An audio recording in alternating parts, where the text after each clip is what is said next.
Now is it good? Uh,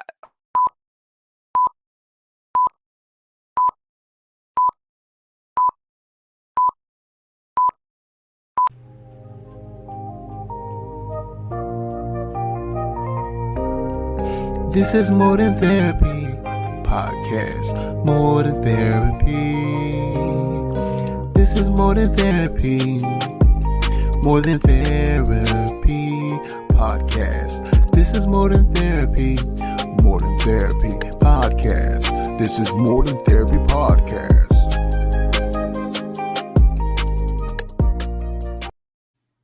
Hello, and welcome to another episode of More Than Therapy. Today we have Andrea Lukac, and she's going to talk to us today about yesterday does not define today, that every day is a new day to begin a new chapter in your life.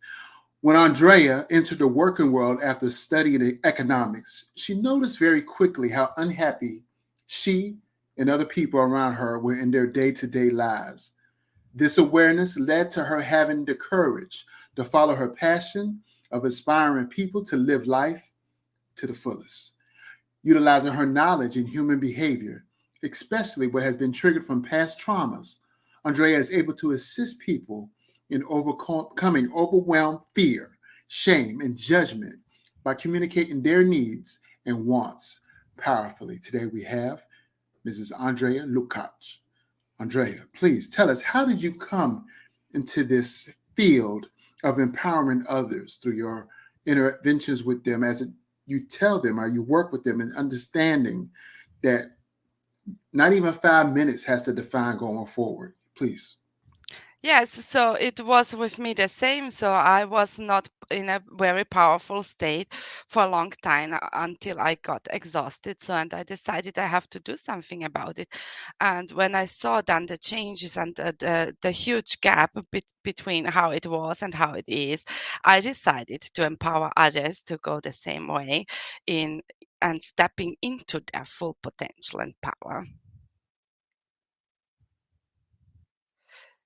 And on the way, I started to study the field of psychological counseling, became on the way a certified NLP master and a hypnosis coach.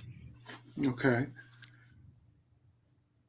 Was there any incident that made you, that was the light bulb, that was like, boom, this is my mission, this is what my purpose is in life? Yes, so as I was not able to set healthy boundaries for myself, and I got really very exhausted in people pleasing and had nearly no time for myself. So, uh, and this took an overhand where the pain was so big that I had to learn by myself how to set healthy boundaries and um, how to come into my power back again. Many clinicians that I worked with in the past, currently work with, and probably will work with in the future, as well as much of my client base, have issues with healthy boundaries, finding themselves burning out, finding themselves hating their lives, hating the work they do, dreading to go to work, stress impacting them because they have to go to work and not being their best or feeling their best, having headaches and migraines and health issues and bad habits like smoking cigarettes or overeating and getting fat and not going to the gym and doing the things they need to do. As I say this, I'm really looking in the mirror and talking about myself. How do we set healthy boundaries? So first of all, we have to become clear about our needs, wants, and desires, and and then becoming our best observer. So we are observing how we are acting in certain situations and what were our thoughts to it. How have I felt at that moment? And by becoming aware, we can change it. And when in future a situation comes where we want to set our boundaries, but as we are creatures of habit, it might be that we would tend out of habit into old behavior. So we can stop it and go one step backwards. Having a quick look on how am I feeling right now? What do I really want now? Where are my values? What is my intention by doing so? And then we can um, um, uh, take another step onto how we want to act. But to do so, I would recommend to have a little toolbox beside, so in front of, we imagine which ways we could have acted out, and by having several options in our mind prepared, we are more likely to act in a new behavior then. Indeed, indeed, indeed. A lot of times we can't set healthy boundaries because we haven't had clarity regarding the situation. We're so bogged down with the things we have to do, the things we want to do but can't do because we overcommitted ourselves to multiple people. Because, like I find myself and many others, we don't have the power to say no, or we fail to have the power to say no, which therefore creates unhealthy boundaries because we've taken on more than what we were supposed to or should possibly healthily do. And then we feel some type of way because we made that commitment. Nobody made you make that commitment. They might have inquired or asked you to, but it was up to you to set the boundary to say whether or not you could or couldn't. But a lot of times we're so bombarded, we don't even know how to set clarity in regard to the situation. How can we bring more clarity into a situation? By asking a lot of questions. What was in a situation? What was really said? How were we thinking? Maybe we have labeled something, or we have put our uh, um, belief upon it. So we interpreted it the way we thought it could be, and by becoming really, really aware what really was there, which we could observe with our five senses, we can become more clear into a situation. And by practicing it on a daily basis, we will become more clearer each time. With that, healthy boundaries. Part of healthy boundaries is part of self care. But why is it that self care is important in life? So I want to compare it with money. If we don't have money, we cannot give any money. And so it is with our energy and time as well. So if we don't have it by our own, we cannot give it to others and the world. So by being in a good self-care state, and in a high energy state, we can offer much more to the world. Even we can get find ourselves that we are sometimes able to perform in a job in a much quicker time than we would do before it.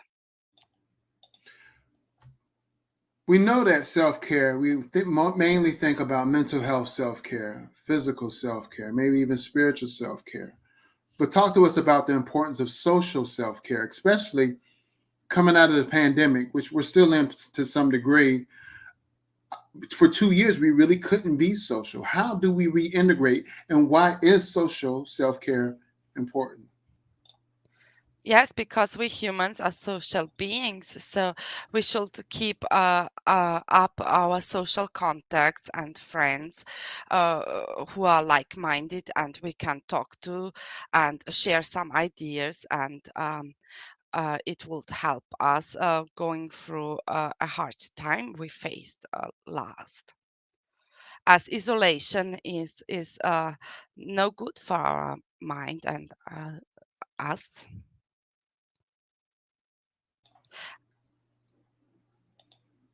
Indeed, indeed. I know it's something I have to work on steadily and have to be very much aware of because often I'm not taking appropriate self care, and then the boundaries come into play. So I'm taking even less self care. My doctor, touches base with me. Oh, Felipe, you need to lose weight, or your blood pressure is up, and you need to do this and you do that because I'm not appropriately addressing my self care. How do we empower ourselves in the down phases in life? And when I say down phases, I'm just talking about when I'm not feeling 100%, when I'm not feeling my beautiful best. Like today just happens to be one of the days. I'm just not feeling very pretty. How do we empower ourselves in the down phases in life? Yes, so behind that, I suppose there is a negative self-talk, and there's one voice in our mind who is telling us one thing, and like let's call it the inner critic. And on the other side, we have a part which we can use as our self-care part. And let's negotiate these two together. The one will say, "Don't do that. You are not allowed to do that. You have to." Push yourself, and the other will say, no, there is time, maybe, or the self-care part will say you have to have a look on yourself as well. It is your right. And if we feel that we failed sometimes in life, it's good. The one part will say you will fail again, and the other part will say no, calm down. Failures are here to learn. So, and the good part will bring up some situations and reference experiences where we did already very, very well. So, but we are not remembering it in that moment. So we can practice such like a dialogue between these two parts, or we can just do it another way, like remembering a situation where we felt very great, and how have we fought there and how have we behaved there, and to bring that feeling back into our body, and sensation having a look on the sensations in our body will help us to come back into that state, and we will feel powerful again, and by this we will be in the position to take better decisions for ourselves. Indeed. What somebody who wants to get back to themselves, who wants to address their issues regarding boundaries and self care, what would be some first steps you would probably empower them to take? So the first step would be to come into a good state of mind, and so that we feel secure and powerful, and by doing so, having recalling some good reference experiences we already had, and to remember all the good things we did, to have a look on what do we want and where do we want to go, and then to have a look on what are the next steps, and then taking one step at a time, little by little, with the security that we can achieve it. Indeed, indeed. I find myself, and I have a little cohort of people that's in the mental health field. I guess it's because of the companies or agencies that we work for, the overseers, the managers. They instill these negative thoughts in us. Then we incompensate and we start to believe. But how? How do we stop the inner critic? Yes, it's by making the self-care part louder than the inner critic part. So each sentence the inner critic is telling to us, we have to uh, um, um, bring it with higher arguments, so that the self-care part or the strong, powerful part within us can win, and we can hear the positive thoughts louder and stronger than the inner critic. So but sometimes we can, when we recognize the inner critic, we can say, "Stop it! It's not serving me. It's not leading me to where I want to go. So please stop it. I want to hear the voices from the powerful part within me."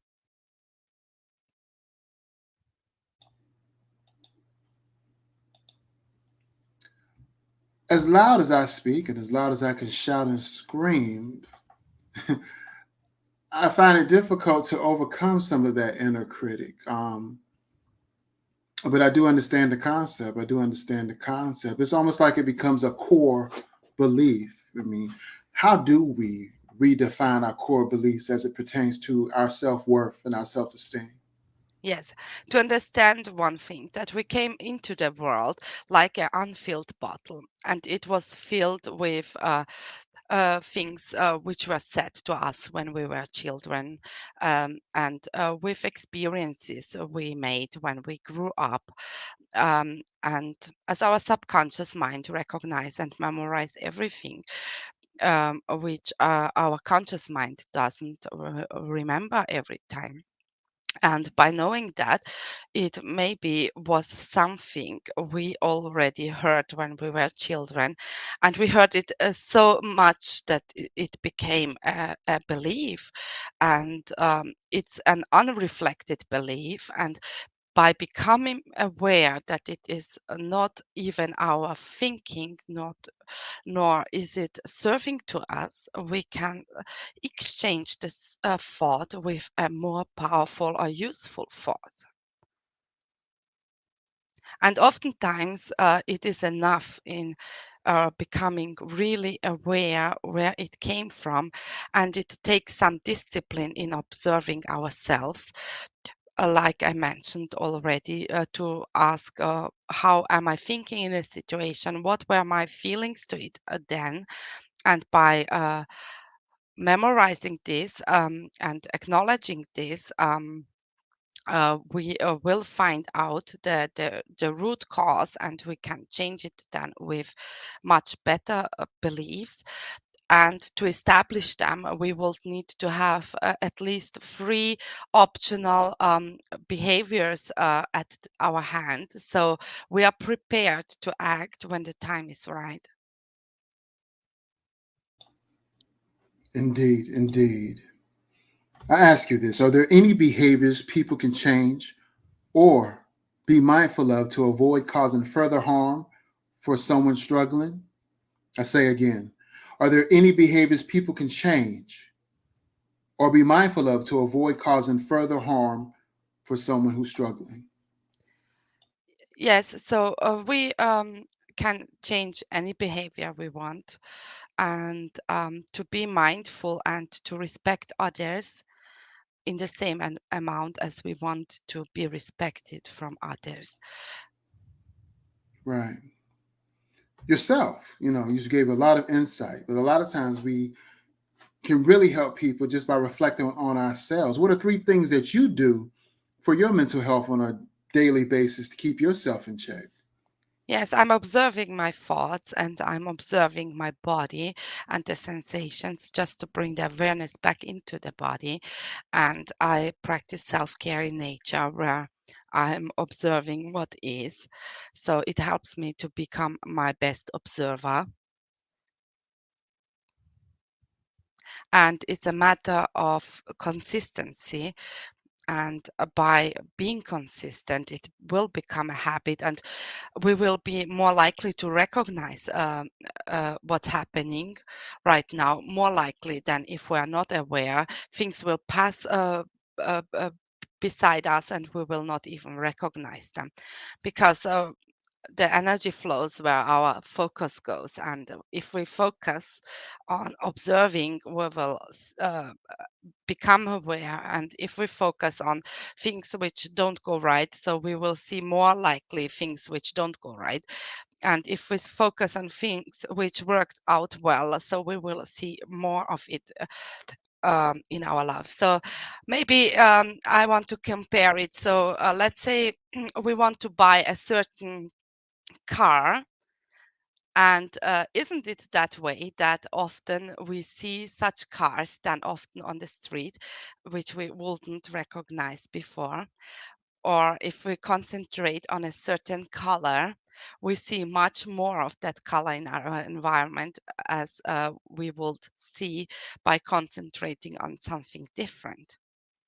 So I want to say that our conscious mind can uh, pick up 40 bit on information per second, but our subconscious can nearly 12 million bit on information uh, um, pick up on a second. So the gap is really, really huge. And so is our question, where do we put our focus on? Where are we concentrating on? Because this will be what we will be able to observe more in our lives.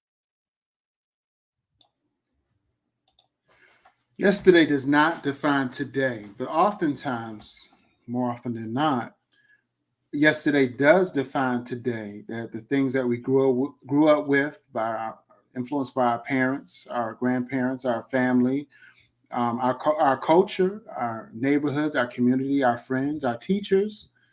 I could tell you a story about my guidance counselor when I was in high school that really had a detrimental effect on my life. But how do we forgive ourselves and work towards not letting yesterday define today? Yes, because the life is always serving us and is working for us and not against us. And by seeing in the past what we may call did not work out well, so it's a great chance to become aware of what we really want, and then focusing and working it towards it to bring that new desired goal or behavior, to define it. How would we act in that perfect future, to bring it down on really little steps and then going into action immediately. So asking myself, what can I do today to go into the new direction? How would I have to feel in that situation, and to bring that feeling into the body, so we have a sense of how it feels like, so we can recognize it then. Indeed, indeed. If someone doesn't know their personal strengths, a lot of times, because of self care, they may have had strengths and then all of a sudden it dwindles down and they don't feel they have it anymore. What next steps can they take in order to find their personal strengths or reinvest in their personal strengths that they may have let fall to the wayside? Yes, to plan the day. So, and to set priorities. I know what it there's a huge task to do, so we bring it into little steps, and we um, um, distinguish between what is really necessary, what could be done, and what is really not necessary and not serving me. And while planning a day out, I would recommend to put some self-care time as well. So we have the space to recover and to fill our batteries, so we can focus on the tasks, let's say on a calendar, with 100%. And by doing that, we should also celebrate, because it's also a success to reach a goal within the scheduled time, and then to honoring oneself for doing so. And by becoming this a habit, we will let things which are not serving us or are consuming our time unnecessary, we can quit them and not do them anymore. A viewer on the More Than Therapy Facebook page asked the following: what questions can I ask myself to get unstuck? Okay, how do I want to feel? Um, what's keeping me stuck? And to maybe use movement, because we cannot move without changing the biochemistry of our body. We can, let's say, jump for some minutes, and not jumping because I have to jump right now, but to take it as a task. So I'm jumping, and maybe we can recall some nice memories where we were happy, to bring that into our body. So it's changing the state very quickly. And to practice this when we feel down, we can become very quick. Uh, uh, we can change the state very quickly that way. I ask myself, or I ask you, or maybe we could talk about this together. What what can I ask myself, or what can I do in order to grow? As I sometimes, more often than not, feel stuck or feel like, oh, it's the year's almost over. It's 2022. Like we're already on this other half of 2022, and I feel like I haven't accomplished anything that I set out to do when I set my goals in January and when I set my vision board. What should I ask myself, or what should I do in order to grow? What's the next step? So how can I quit easily out of the situation? And it should be something which is common to us. So not practicing something new, but recalling a situation when we were children. How have we felt there? So what were we doing then? So what helped me then to come to that state? What led to that state? And to become aware of what it was, we can do it in here and just repeating the process. For some, it would be, let's say, I have to change the thought and I have to practice this inner part, which is talking in a positive way to me. In others, when we feel really down with movement, so I'm committed to do something to go out of it. So it has to be a goal to go into a powerful positive state, and then looking which little steps will help me do so. If it is enjoying a chocolate or something like that, do it if it helps you to go out, and then asking, okay, what's the next step I can do to feel better?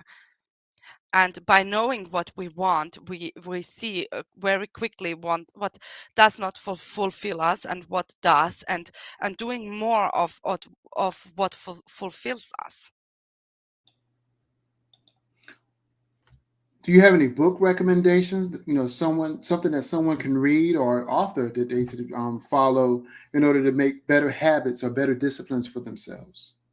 So I love the books from Tony Robbins or Robert Riopel, or there are so much great books out there we can take. But I discovered that until we really have a look on ourselves, all the knowledge is useless if we don't bring it into practice. So by taking good stuff and knowledge, we have to go into action and practicing it, even with small steps, because all the knowledge without practice will not change anything. What habits or disciplines do I need to stop, or does someone need to stop in order to get to their goals? Yes, procrastination, let's say, it's often holding us back. But as I said, if we have a calendar which is planned with what we have to do and want to do, so and we stick on it, we are committed. So procrastination has no place. Oh, okay, that makes sense. That's one of my most damning qualities, procrastination. So yeah, I could definitely concur with that, and it's just something I'm steadily working on. And I do agree, utilizing a scheduler and agenda is very beneficial when I use them, and I have to be more proactive in using them. Okay. Andrea, do you have any final words or any words you would like to lead the listening and watching audience as it pertains to yesterday not defining Yes, today? become today your best observer and stay committed to where you want to go, and enjoy life while going through the process. Indeed, indeed. And that's another episode of Modern Therapy. Today's guest, Andrea Lukac. Define what yesterday does not define today. Being your best you by letting go of that which defined you or thought you defined you in the past. If you haven't already, please subscribe to the Modern Therapy Podcast, available wherever you push play to listen or watch your favorite podcasts. Be well, be great. I thrive. I thrive to be alive. I want to live a healthier lifestyle. I want to be healthier. I want to be around for my children to graduate have children and have their children have children. I want to be free from the disease of high blood pressure and diabetes. I thrive to be alive. I thrive to be